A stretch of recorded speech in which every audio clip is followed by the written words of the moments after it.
Grant, do we want to record this? Got it. Yes, yes, you do. You can. It's all you. All right. All right, I'm going to share my desktop. We're going to start right here. We're in Premiere. We're in a project I've already got in progress. Let's say I got my edit and I want to add some graphics to it. And by graphics, we're talking about titles, we're talking about credits, we're talking about any type of elements. Well, what's interesting, I just want to, okay, cool. What is interesting about Premiere, of course, is that we have looked over here before. Sorry, my Zoom stuff is popping up, so I'm just going to drag this down. We've seen Lumetri Color when we went ahead and we did some basic editing. We're going to talk about more about coloring coming up, but we have here where we can, adjust our coloring, our color balances, and everything. Undo that. We have Essential Sound, which allows us to do some editing sound stuff over here, correctly diagnose it for dialogue, and we can repair and a whole bunch of different options. If you haven't played with these essentials over here, these are the three that I always play with. But then we have Essential Graphics. Essential Graphics here is great because it allows us to, well, looks like nothing, edit right here into nothing, but we have browse also. We have a ton of templates and stuff, and I'll talk more about this in a bit. But realistically, first and foremost, let's add some text to the screen. And we can do that by going over here to our tool panel and selecting our type tool, which is T. And if you want it, you just hit T on the keyboard. Okay, as you can see, I hit T and a graphic asset popped up here on the timeline. And notably, we can see now there's a red box right here. And if I click in here and I start typing, all right, sorry, let me type something interesting. All right, so now what can I do with this? Well, like many of the assets that we have done and worked in Premiere, everything is adjustable and movable here. So I'm going to hit A for my arrow tool, and this is going to not let me do anything. I can't grab it. I think if I go my hand tool, no, that's not going to do that either. Let's see. Maybe thinking of, oh, there we go. I just didn't click on it. So if I click on this layer, I'm able to manually move this anywhere. Let's make it on this shirt. Okay, now this is good because it's readable there. But when we hit play, you know what? I'm going to mute it. So everyone, garlic is good. Let's just say that. I'm going to mute this, and we can see as he moves. Of course, Tim is cool. Went away. Like any asset, our graphic asset here is going to be, of course, dominant if it's on top.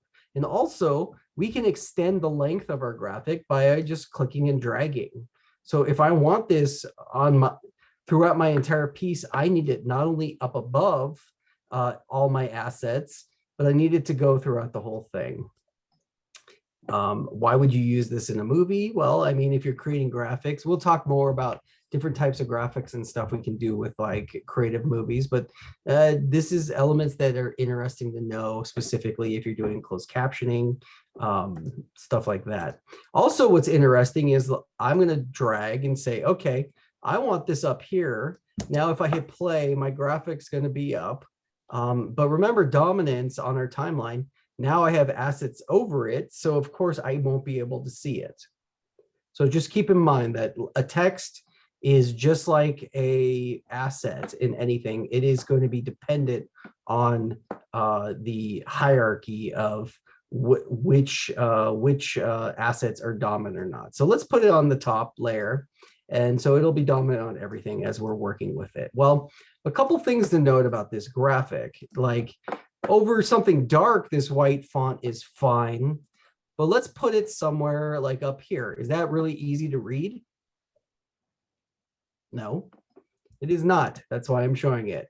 Anytime, so how do we make it easier, or how do we adjust? Well, I mean, now that we've clicked on here, we have our essential graphics panel has much more information, and we can see Tim is cool. So if we click on the Tim is cool panel, and right here we have, what's this also? Well, what's interesting is in our essential graphics panel, I can actually type, yeah, he is. What I have now is I have two different lines of text, and they can be independently different from each other and still considered one asset on top of one another. Why is this good? Well, it's good if maybe we're doing something where A for arrow, maybe I'm doing something and I want some right. Hello, let's click on that. All right. I don't want my type tool. All right, click off of it. I want A for arrow, blue box. Okay, what is going on here? All right, hold on 1 second.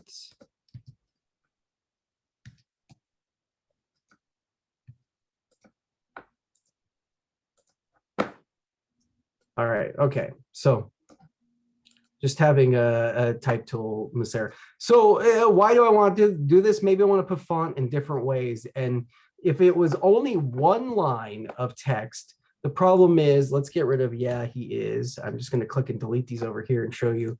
Okay, so I want text up here, but how do I get text down there? Well, I'm going to have to like say, yeah, he is. And then I'm going to have to tab over.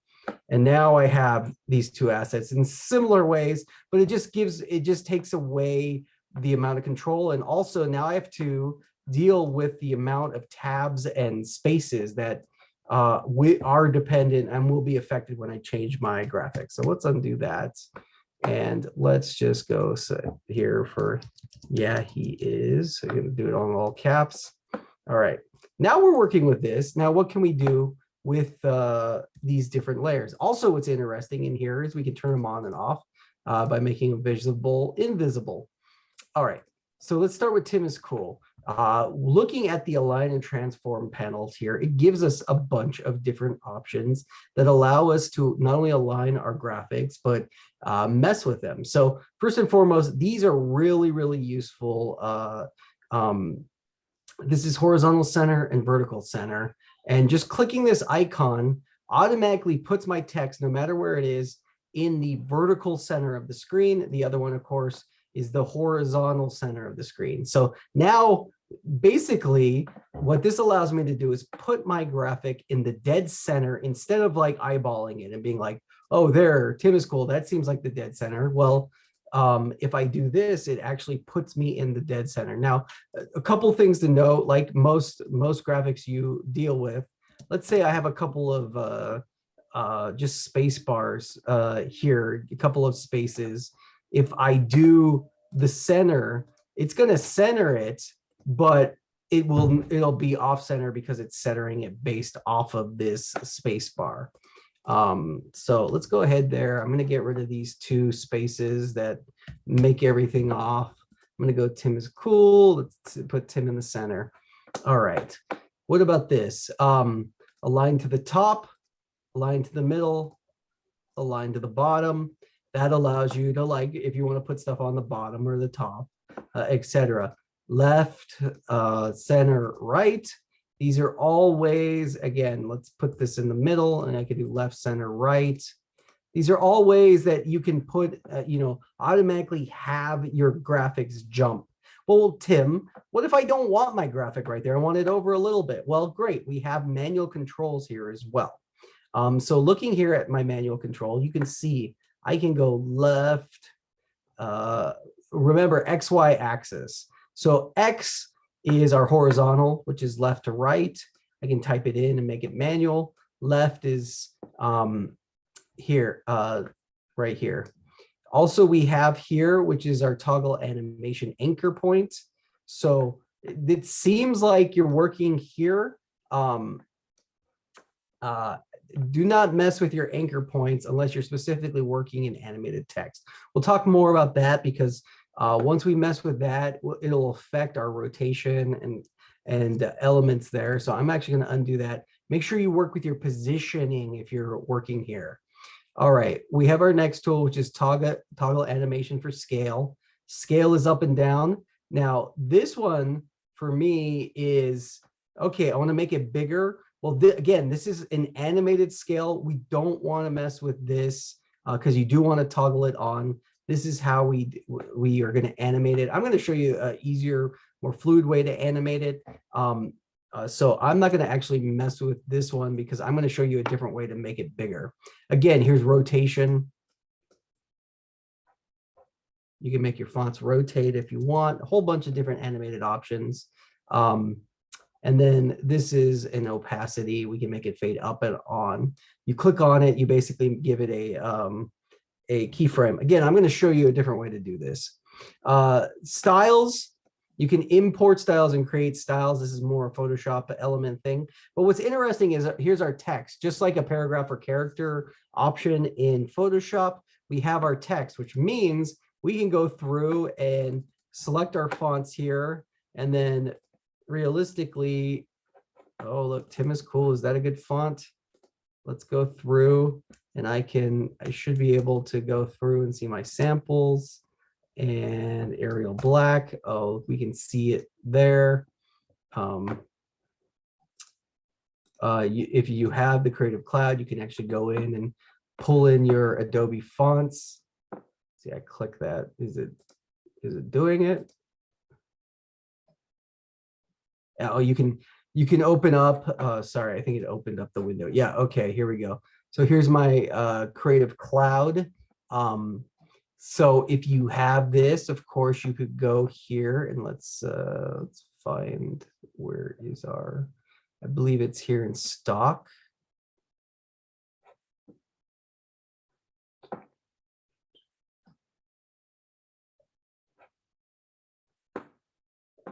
All right. And then I believe if I type in, oh, not font D, but if I just type in fonts, okay, cool. And you can see that with, am I not logged in? Is that why it's not giving me that? Am I gonna be logged in? Yeah, there's my icon. We have these fonts. Okay, so let's say I like this font. Download free with trial, standard license. Am I not logged in? Maybe that's my issue. Let's see, come on. Adobe stock. No plan. Oh, maybe I don't have this. Okay. Maybe that's not the one. Where's the? Oh, there we go.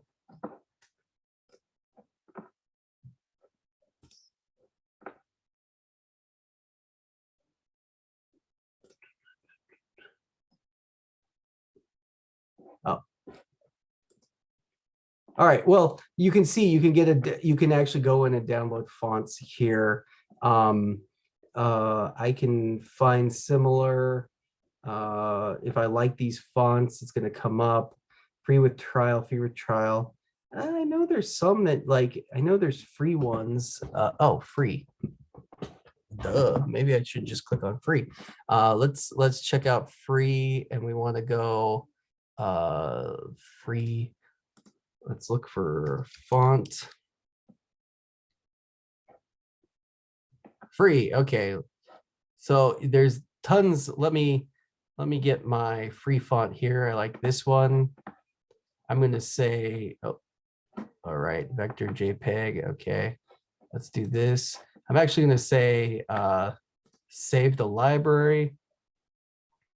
I'm going to say open in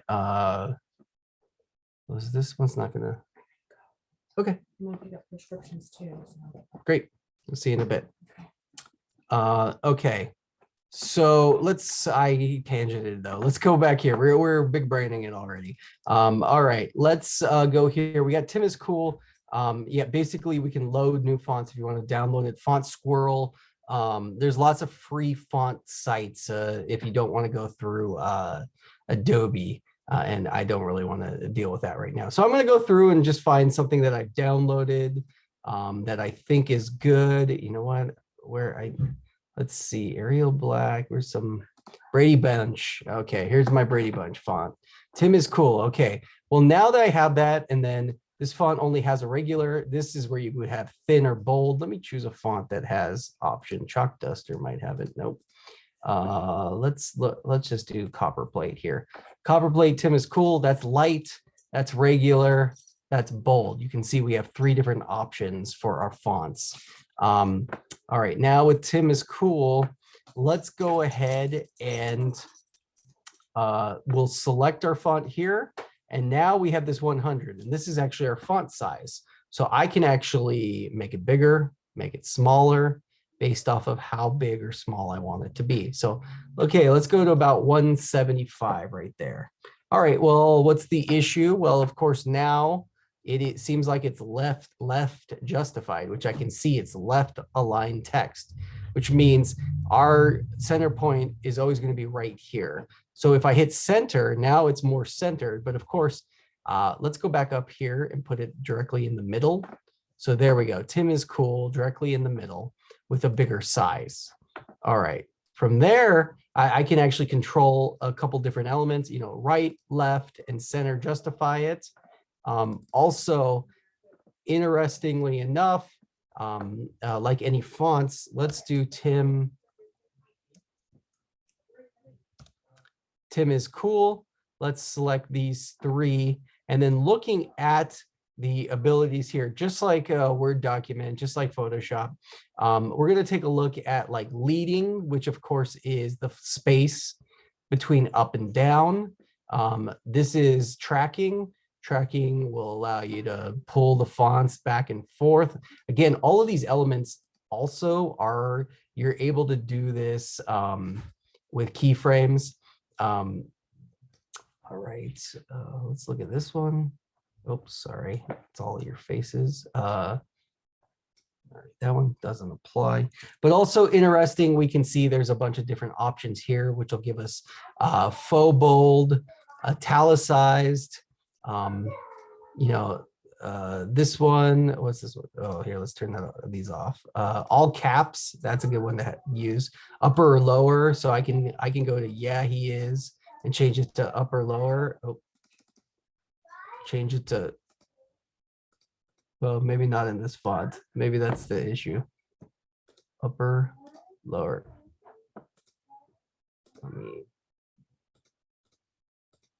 Well, it's not working there. I do want to say that like the Premiere font is limited as far as like any of these creative. Okay, well, upper lower works here. Maybe that font just doesn't have upper lower that I chose. Again, also this will allow you to do like if we want to do Tim to let's do 3 Tim to the 3rd. So what I would do is I would turn this off, Tim, and then I would do a 3. And then we're going to do that. Let's turn that. And now we got Tim to the 3rd is cool. Again, periodic table would be right here.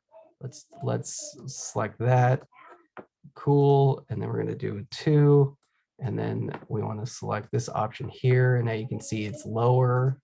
But let's say I want this specifically. Well, I can actually, what's interesting, and you can see here, is I can select specific elements even in this one panel. So I can take that too, and I'm like, okay, well, I want to adjust this and I want to bring it up.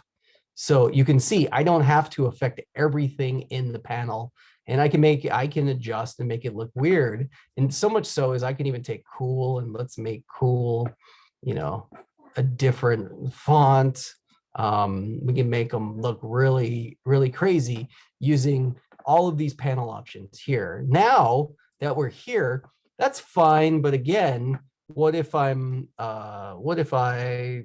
have this graphic over something like, I'm going to go here to, let's go to the bin. I'm going to say new element, and I want a color matte. I'm going to choose white. So now I have, I'm just making a you know, here's a asset that is white, and then my graphic is white. And we can see, I'm gonna click on that.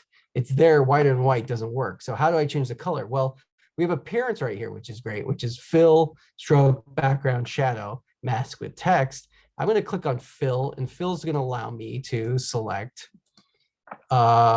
change my color. And what's great about our color picker here is all you do is click on this element here, and we got our color picker, and the color picker allow me to go anywhere. I can go and create my own colors. Maybe I even know the hex number, which I can type in my hex number. And what's cool here is like, what about my color picker? Well, my color picker here, I can select this, which is an eyedropper tool. And my eyedropper tool allow me go and choose something. And you could see, look, it's showing me different elements. Okay, I want my font to be the same color as the sky is blue right here. So if I click there, it has selected that blue color. Well, now I'm like, oh, that blue doesn't look as good as I wanted it. So let's just bring it down a little bit, and let's pull this in to make it a little more blue. I'm going to say, okay, now my color is blue. And it's Tim is cool, is Tim the third is cool to the second or bottom second or whatever it is. So from here, what am I going to do? Well, I'm going to select this, my graphic, and then over white is fine. But now we're like, maybe we want it over something like this. Let's click here and put it over here. There's a couple of different elements that we can do to make this just look or pop a little bit better. And for me, something like this, I'm going to select my option here. I'm going to click on that. I'm going to not only do a fill, but I want to add a stroke. Now, what's a stroke? As you can see, I turned it on and off automatically. A stroke is basically an outline. For those of you who aren't savvy with Photoshop, it's just basically a colored outline. And as we can see, and in fact, let's go here. You can see it's not much different. Let's see, full. Uh-oh, there we go.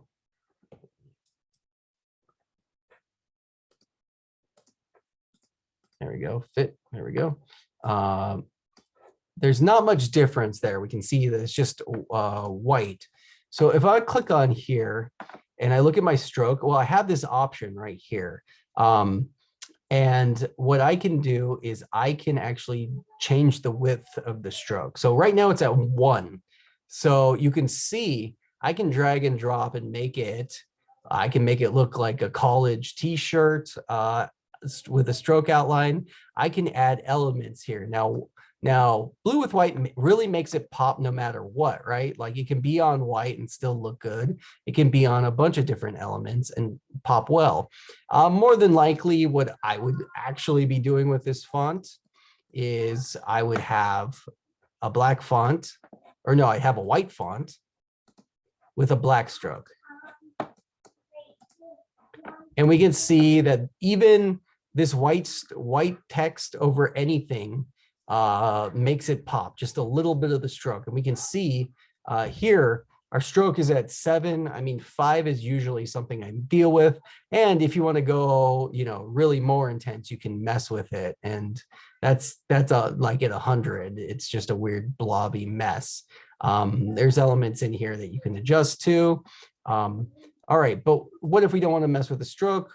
We can turn on a background. Now, a background gives us a opaque color background. We see this specifically when we want to like put up a qualifier or something. So looking at this, our background, you could, and of course, like anything, we can change a color.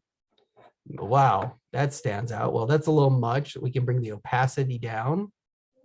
In fact, a lot of times with this, let's make our font black, and then let's make our background white.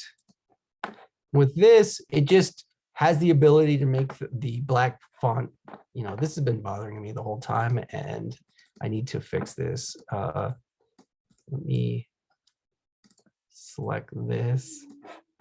Let me just fix the is touching Tim was bothering me a ton.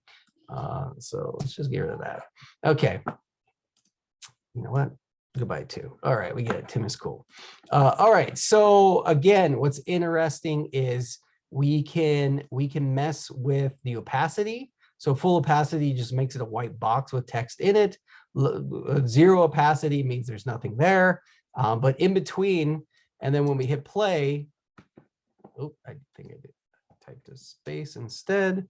All right, let's click over here and hit play. Now we know there's a box that we can put up, and we can see that sometimes there's a bug, or this just allows you to like maybe do text on the screen if you want to do closed captioning. This is just another option, and this is called background. All right. It's all up to your choice. Okay, our background, a couple different things to note is right here, this one ends up allowing the box to grow. You can make the box bigger or smaller based off of it kind of naturally fills the text area. Also, we can make that, and we can round the edges. You can see, make more of a circle than a square. And let's turn that off. The other thing that I would consider, and let's do a white font text so it's dramatic. I'm going to click on a shadow. And as we can see, just turning on the shadow by itself just makes the graphic pop a little bit better. And what's happening is we're getting basically an opaque shadow of the text that are being put on behind it. In fact, let's turn it all the way up, and I am going to show you. Okay, we can see where Tim is cool is kind of a blurry version that pops out right here. And what I'm doing is I'm using the third tool here, which is the distance tool. And the distance allows me to make my drop shadow closer or farther away. Well, I like to just put it like there, and it allows it to keep everything popping, and it's not as like harsh as a stroke, which makes it much more obvious. This is kind of more nuanced. It's total choice, whatever you want to do. What's interesting too about drop shadow is we can control a lot of elements, which include right here, which is where is the drop shadow coming from. Of course, knowing that the shadow's coming this angle, it means our light source presumably is here, if that's something to take in consideration. As you can see, we can, put it up here or whatever, like the light is moving. I tend to like it on this side. Again, I showed you distance, on or off. This one is size. We'll make it bigger. Again, like much like our again, we'll do that, and it's just a big blurry version. You can see if I have it on there and I make it bigger, it kind of becomes a stroke, a fuzzier stroke. For me, don't need it that big. And then blur. This is, again, the amount of blur you want. So we can definitely make it bigger, and you can see it's all way blurrier. Let's make the distance a little farther so we can read it. You can see, we could see Tim is cool much easier. And if we take the blur completely off, it's just basically a double of the layer. And we basically made a stroke that way. Let's make it off a little bit. Let's make it a little smaller. You could do something like that. It's kind of like a print drop shadow there if you have a shadow right there. All right.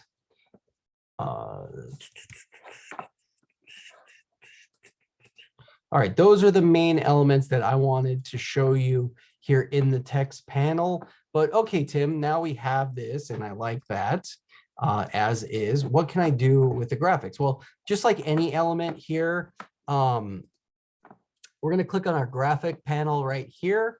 And I am going to know that, of course, I can go over here and affect everything with my keyframes, including I can turn on and off stuff. So first of all, let's turn off, yeah, he is. We're not going to use that. And we can then go and click on this. It gives us all the different options, and we can actually start to keyframe different elements of these, and we can transform, scale, rotate, opacity, all of the basic things that happen here. So why is this important to know? Well, it's important to know because number one, let's make it a moving font, right? So let's do a keyframe there and a keyframe there. And now we have a video that will, let's get rid of the white because it's ugly. All right, you can make the graphic move pretty slow. Again, like any of our keyframes, the fastness or slowness is dependent on this. All right, faster. Again, let's click right here in our position of our arrow tool so I can actually mess my, all right, let's put it up there. Now we can do that. Let's check it out. All right, here we go. It's going, it's going, it's going. Tim is cool. All right. So that allows it. Also, you know, we could do scale. Now, the only thing about graphics I do want to tell you about scale is because it's a layer and you're doing it here in the scale. Let's do this. Wow, we can go. This is a pretty good graphic. Sometimes if you use this scale, it will make it blurry. Doesn't look too bad with this font, but if you're noticing blur, it means you should go into your panel here and adjust your font size. Okay, let's type here. Let's go over here and be like, okay, well, let's make it. Okay, we can make it smaller here. And then adjust if you're getting any blur in the scale. Looks like maybe the update, they fixed some of the issues that they used to have. All right, I don't really like this too much, Tim, too much. All right, Tim is cool. All right, it's jumping across. All right, what else can we do? Of course, we can do rotation, just like anything. All right, that's cool, but I want my anchor point to be in the dead center. So we adjusted that. Oh, I rotated it, but I didn't put on my keyframes. So of course it didn't do anything. So let's go here.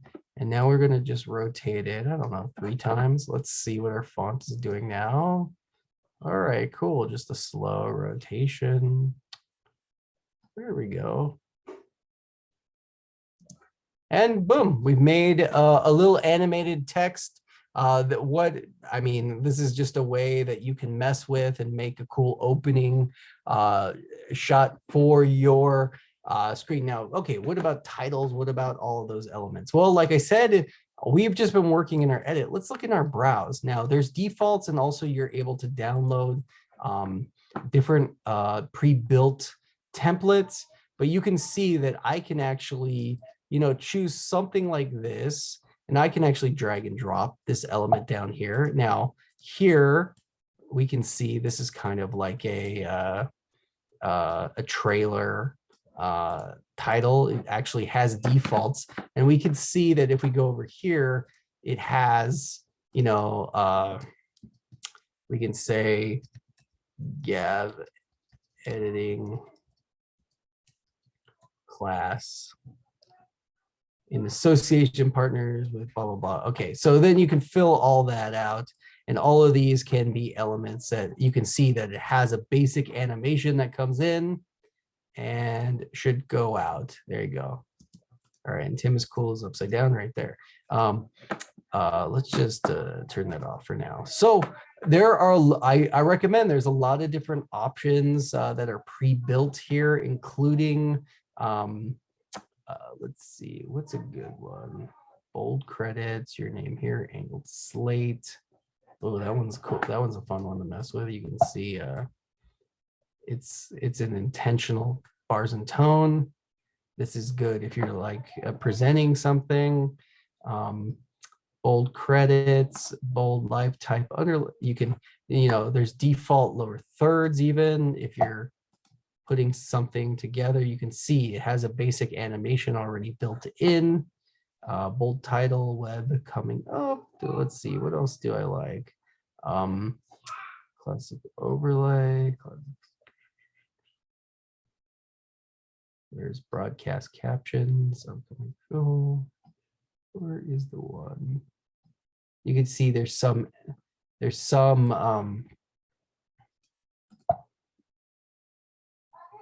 right, let's look. That one's gonna load and be slow. All right, this one's got a lot more graphical elements. See, it needs to be rendered. So clicking on it, we can see what elements can be adjusted. In fact, this one's cool. We can change the colors. Of course, I like to go Shrek colors always. Boom. Pink, why not? Oh, that's why not. But you can see, okay, we want to see it. It's not working here. So let's set our in and out points there. Oh, it's actually slowing down everything. I'm gonna hit render. And so when it's red like this, it actually has to be rendered. That means there's just like a lot of elements, more so than that, traditionally would allow. And remember, sometimes you'll run into these when you're working with like a big file. I cleared up a bunch of my disk space. So it's gonna just, I'm not gonna make us sit here for 4 minutes. So let's just say cancel. It rendered just a tiny bit. So it's not gonna just play. Oh, I'm also at full. So let's see if I go to a quarter and see if it'll play back at all. You can see there's some movements. It's just not gonna get, because it's red, it's just not gonna be fully rendered because it's too much for the computer to do by itself with the elements. All right, let's just, there's tons of different options. Subscribe. Oh, this is for all of our look, like, and subscribe. Again, like these things are cool because you can change the text, you can change the color, you can actually mess with the different options they have. They have different clips, and you can mess with all the elements. Okay, so let's say, what about this weird thing here? Can we get rid of it? Let's see. Is it built in? Or, well, yeah, I should be able to double click.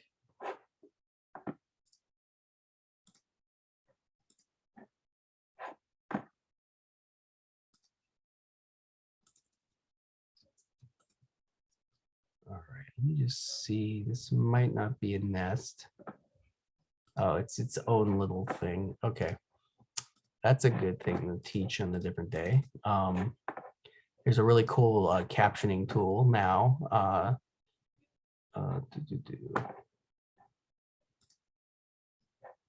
All right, again, Adobe Stock has a lot of options here. Are they giving them to me to free? I mean, these are all like interesting elements to put together if you're doing different transitions and everything. Let's see what's coming up here. License stock fish. Let's see, continue. Is it going to make me pay? Maybe. Oh, I'm going to have to. Okay, so it's showing you things, but yes, I'm going to have to start a free trial.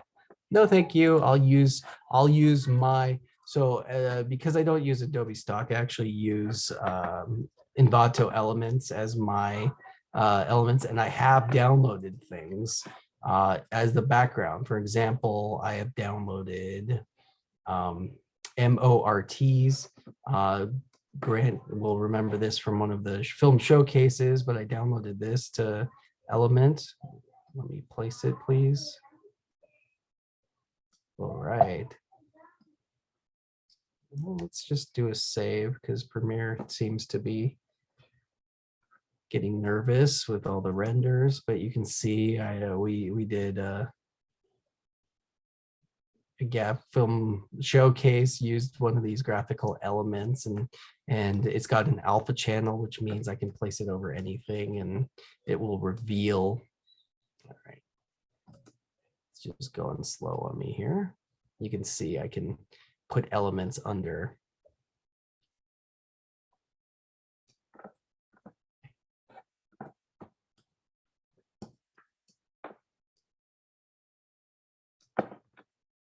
So there are options for your scrolling text, like normal credits, but there's a ton of different ways that you can mess with this. I wanted to show you one more.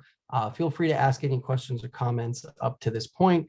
But for those of you who might be savvy in Photoshop, let's go to Photoshop here and let's do a new file here in Photoshop. I'm just going to open up a custom project here. Let's open this up. All right, I just want to turn off my extras. Okay, let's work in Photoshop a little bit. Let's build some text and just be happy with this. Okay, so Tim is cool. A big element too that for me, who's someone who's dyslexic, huge portion of this is I have issues with spelling. So I love to just go to a Google Doc and copy and paste all my text that I have on the screen, especially if I'm doing closed captioning, to make sure that my spelling is correct. And I've been saved more times than not. So let me just tell you something like that. So, okay, so let's go ahead here. I'm going to choose some elements. Let's just add some. We'll do that. Let's do an inner shadow. I'm going to add some. Just gonna no color gradient overlay. Yeah, let's choose our gradient. Gradients, please. Let's just do that. Say okay. All right. Now the other thing we want to do is just make it bigger. All right, so I just went ahead and did something like this. Tim is cool. And I have, we can turn that off. It's got an alpha channel. Now, a couple of things is, how do I use an asset like this in Premiere? Well, a couple different ways. First of all, who knows what file type I should export this as if I have an alpha channel? I'll assume by no one talking so if you export this as a JPEG, it's going to not maintain the alpha channel. It will naturally give you a white background because JPEGs can't do alpha channels. So if we're going to go File, Export, we want to export as, it defaults as JPEG. See, it's going to be white. But if I choose a PNG, and I have transparency here. If I don't have transparency, it'll be white. But if I have transparency, I will be able to export this.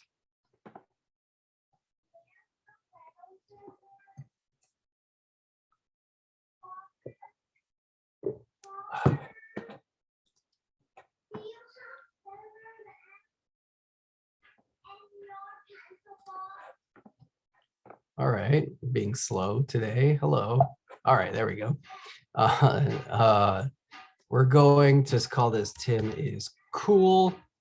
PNG, save it to my documents. Okay. The other thing I want to save it as, I'm going to go with File, Save As. I want to save it on my computer. I just updated my Photoshop today, so that's why everything's weird. I want to go to my documents. Which are right here.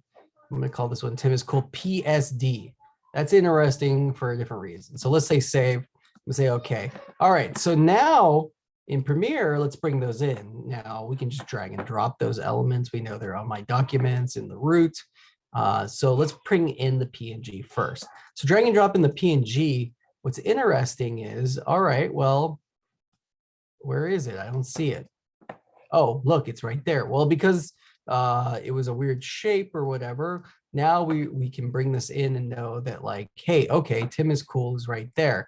Now, the elements, of course, of building it in Photoshop is an issue. Is like, if I go to Essential Graphics here, I go to Edit, it's not going to give me any options because it is not a text layer. So if I try to type on this, it's because it's viewing it as its own independent asset.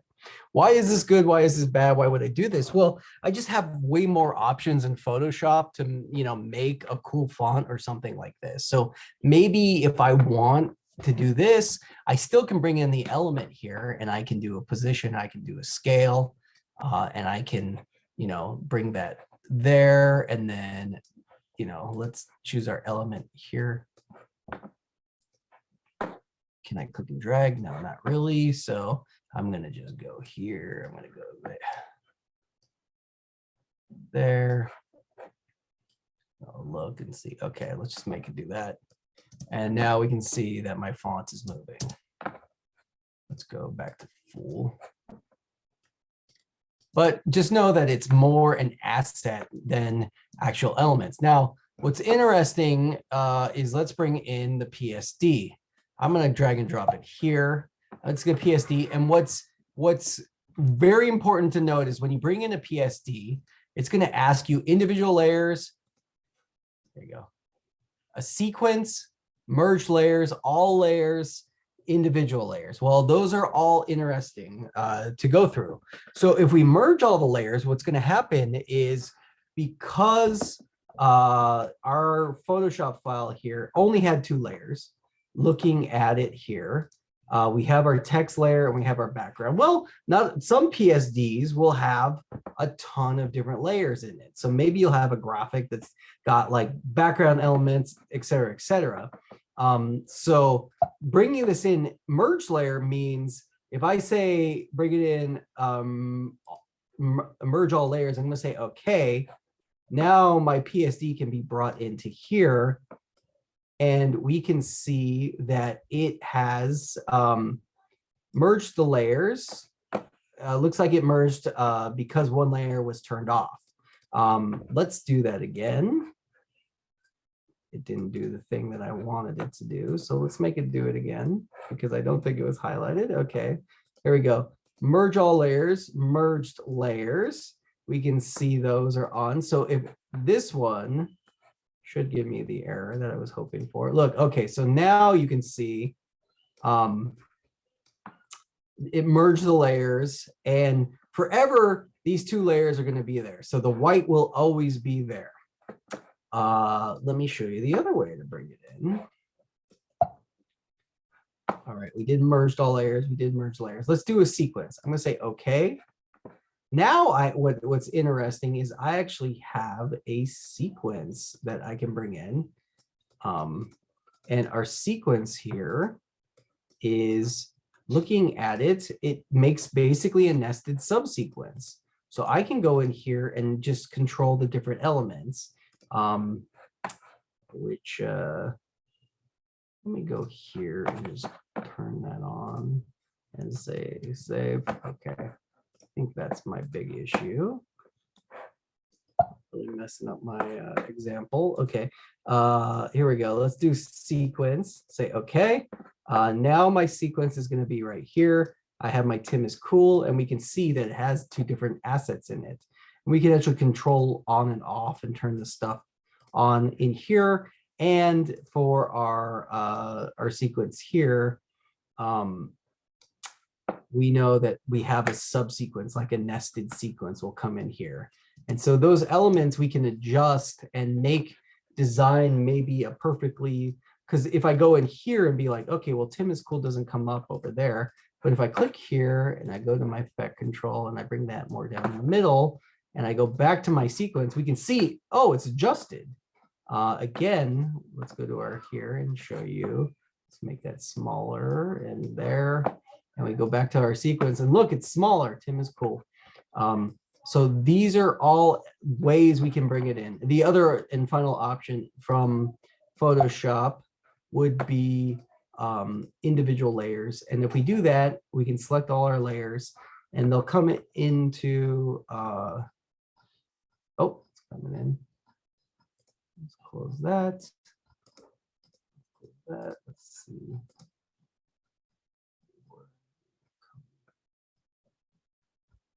All right, hold on. You know what? Let me just do a new bin. Click here. I lost it in the sauce. All right, here we go. Let's do individual layers, say okay. As we can see, it comes in as a folder. And now instead of a sequence, we actually have the layers that can just be dragged and dropped.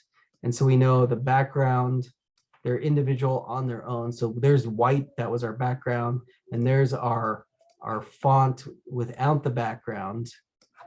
And we're looking at a bunch of different options below it, but there we go. We have our fonts and we can bring them in, animate them in here, affect them with any special effects or anything once they're in here. And that's just if you're familiar with Photoshop, the ability and the amount of resources in Photoshop to mess with fonts is much greater. I just wanted to say if, oh, I'm not happy with anything in what Premiere offers, let me make something in Photoshop and then can bring it in there. All right, any questions or comments about any of these elements? I'm happy to answer anything that might be interested or any elements here. Let me check the chat. So, Tim, Yes. I was thinking for the final project, we are going to give everyone the footage, and they're going to have to edit, do an assembly of the footage. They'll have to adjust the audio and probably sync. There'll probably be separate audio tracks. They'll have to do titles or credits of some kind. So the stuff that you taught tonight, and they'll have to color at least one or two of the shots. Will have to have some kind of color adjustment. So all of the things that you're talking about, they'll have to put into effect. So with that in mind, that's going to be your final exam. Do you have any questions for Tim about Premiere?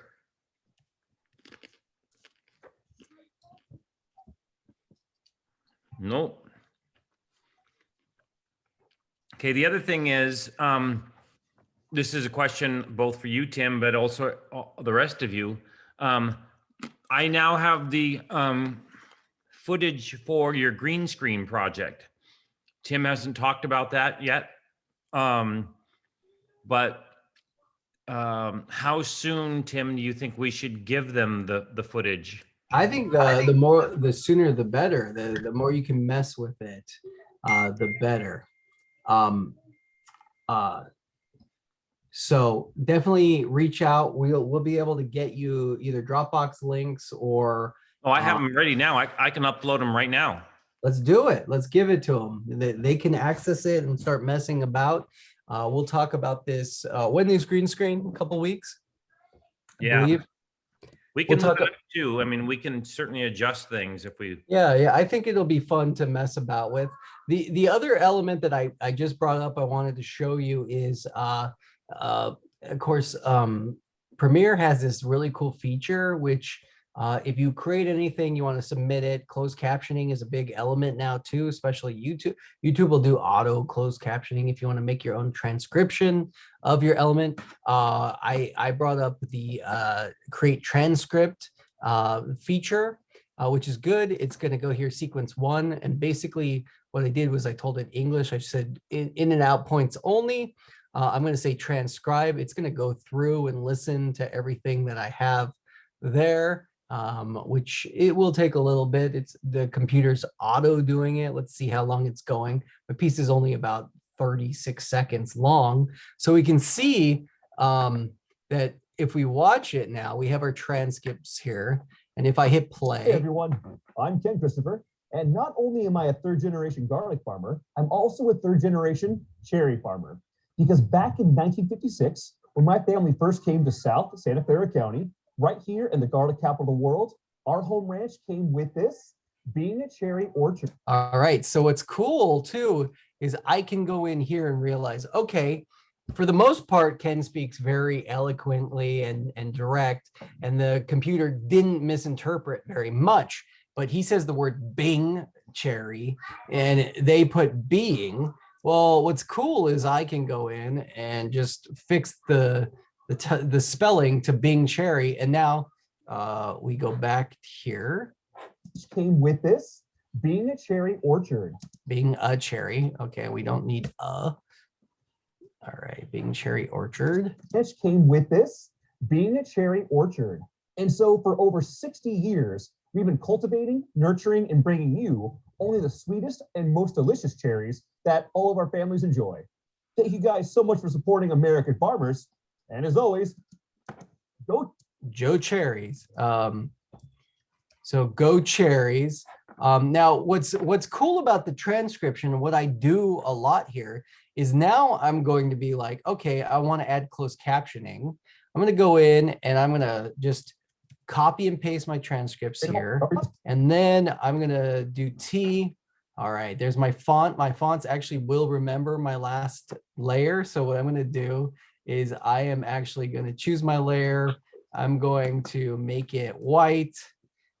I'm going to add, instead of a shadow, I'm going to add a stroke. Again, I'm going to make it smaller. I'm going to go and make it a very simple font. Let's do Helvetica maybe, or Arial Black is very readable. I'm going to double click. I'm just going to paste. Hey, everyone, I'm Ken Christopher. Oh, what happened there? I clicked off of it. All right, and now clicking on here, I could be like, okay, how small do I want it? Also, am I going to do 2 lines? I'm going to center it, and then I'm going to be able third generation. So I'm going to just select here and realize like, okay, let's just center it there and know like, hey, I'm King Christopher, and not only am I third generation. Maybe that's too much. Okay, so now I can go in and create my custom captions here and have my font come up. Hey everyone, I'm Ken Christopher, and not only am I a third generation garlic farmer, All right. not only am I a third generation garlic, am I a third generation. All right, and what's cool is now I can do another graphic. Let's just do this. I can actually even just copy and paste this element, and look, if I select the wrong layer, I actually want to choose and make this my active layer. So let's undo that and let's paste it. So look, I pasted it so it would remember all those elements. And we know that. Am I a third generation garlic? Only am I a third generation. So now we know garlic farmer. I'm going to select garlic farmer. I'm also a third generation cherry farmer. So let's choose that. Now I can go here. I'm going to go and just select all of this and paste it. I'm also, let's just do a return. I don't want to do that. Let's do this. And all right, make that look better. Now, hey everyone, I'm Ken Christopher. And not only am I a third generation garlic farmer, I'm also a third generation cherry farmer. And so what's cool about this is I can actually, then go into my effects and add a transition if I really wanted to. All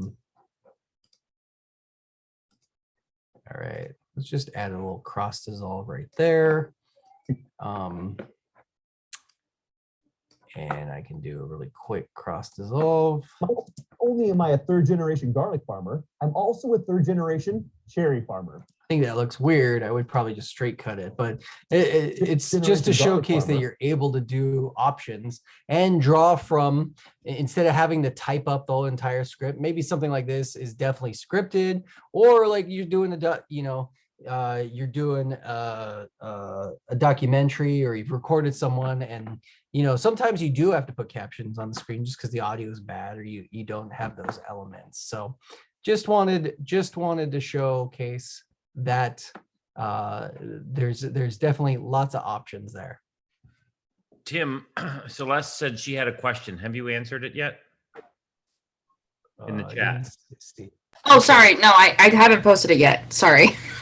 Great. What's your question? So I think I don't know if it's gonna be. It's probably just a personal issue.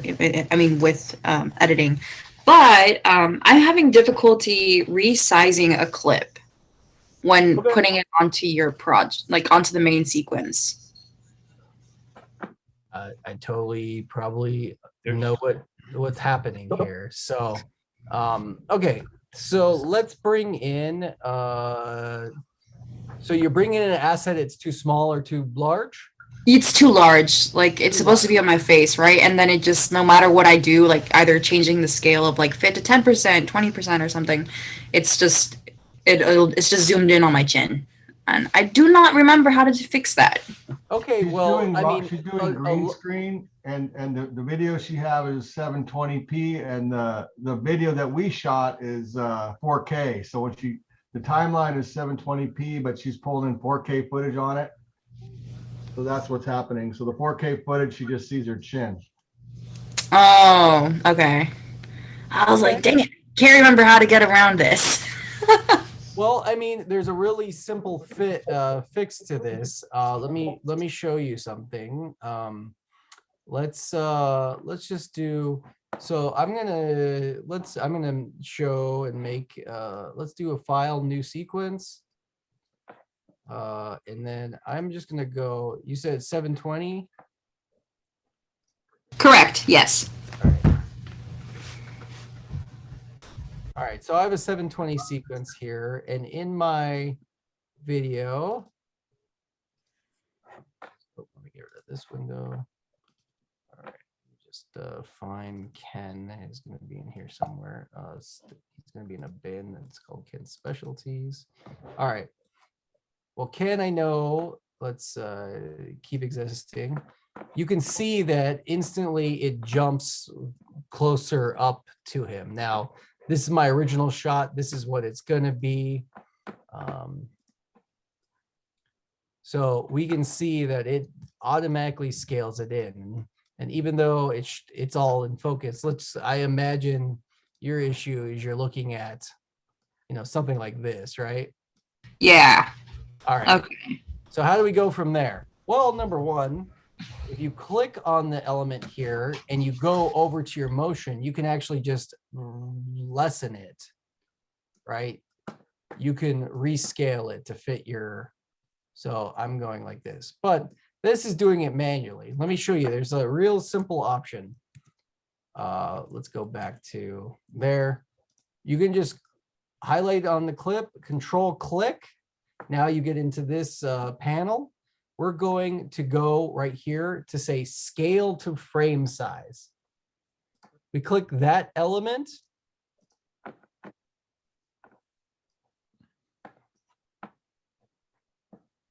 a second.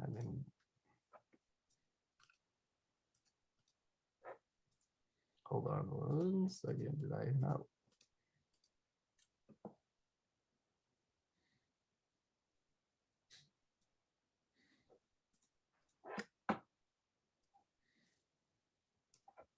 All right. Oh, let me get this back here. All right. It's because I messed with it. Okay, here. Let me do that one more time. I'm going to keep settings. Okay, it's because I scaled it already. So realistically, if you pull it in, it's all scaled up to your face. What you can do is now click, say, scale to frame size. And basically what it does is it automatically will zoom. It'll come here and take your whole clip and make it fit your frame size, no matter what it is. So look, now this looks like the intended shot over here, right? It's the same. Instead of pulling it in, this is what even though my frame was shot in 4K, we're pulling it into a 720 sequence. So it automatically crops it in. You want to fix that. You just click on it immediately when it goes in, and you click and you say scale to frame size. It's going to put it right there. Now, the reason it didn't work was because I actually had gone into the first time was I went into my motion controls and I manually descaled it myself. So you can do that as well. Celeste, does that answer your question? Yes, it does. I was like, man, I can't remember how we did it, but Scale to frame size. I was looking online and it was sending me down very interesting rabbit loopholes. So thank you. I appreciate it. Absolutely. That's why we're here. I have a couple questions. Great. That stuff you did where you're automatically detecting the dialogue was really cool. I didn't know about that. The new update, a couple of just from okay. I wonder if, I don't think it probably doesn't have it yet. I wonder if in the future it will. Like when you submit something like to Amazon or something, there's a separate. Have you ever used like the separate closed caption file? I forgot the extension. You should be able to submit yeah, along you with should your be main movie. yeah, it's like a separate closed .tx caption file. yeah, it's a okay, so sequence That's something, yeah. SRT. auto SRT sequence- file. That sounds right. Vernon remembers. yeah, let's see. All right, let's go here. Sequence, we're gonna go auto transcribe sequence. All right, it's there. Go cancel. All right, create captions. This is actually going to create a caption right here. This was cool too. Look at this. Whoa. This did auto captions. Hey everyone, I'm Ken Christopher, and not only am I a third generation garlic farmer, I'm also a third generation cherry farmer. Because back in 1956, It's when pretty my good, family first right? Came to South, That's really cool. I wonder if it can export as a SRT file. That probably can. That looks like the format Look, right there, actually. Export as SRT There it is. file. Export as It's already text there. file. Yep. This is Cool. this is huge. This I had 10 years ago, I've spent hours and hours making these things. So That's great. That's pretty a cool. big time saver. Oh my gosh, this is a huge element. They got a spell check in here, which is something that's not normal. So that's cool. That's great. Yeah.